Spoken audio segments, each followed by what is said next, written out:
6, we are just about a month away from the first day of school across Louisiana. But now an emergency has been declared for Alexandria Senior High. Our Rob LaPro is at Ash, breaking down what this means for parents preparing for the school year. An emergency has now been declared here at Ash by the Rapides Parish School Board. And the reasoning behind that emergency declaration, they found asbestos. We discovered a part of the textured ceiling in the main lobby area adjacent to the cafeteria was missing.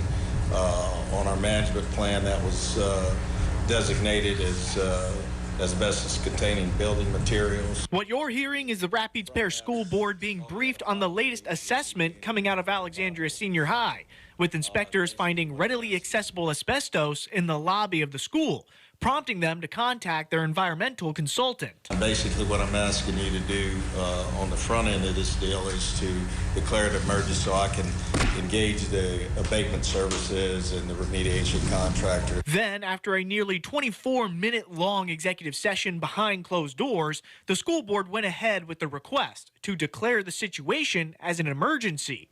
School officials tell us that declaration was not made due to the severity of the asbestos, but to ensure construction crews can get access to emergency funds to correct it. We reached out to health officials at the Rapides Regional Medical Center. Their health officials tell us that while buildings constructed before the 1980s commonly contain asbestos, when these materials remain intact and undisturbed, they generally do not pose a significant health risk, and that the greatest risk occurs when asbestos-containing materials are either damaged or disturbed, allowing the fibers to become airborne and inhaled.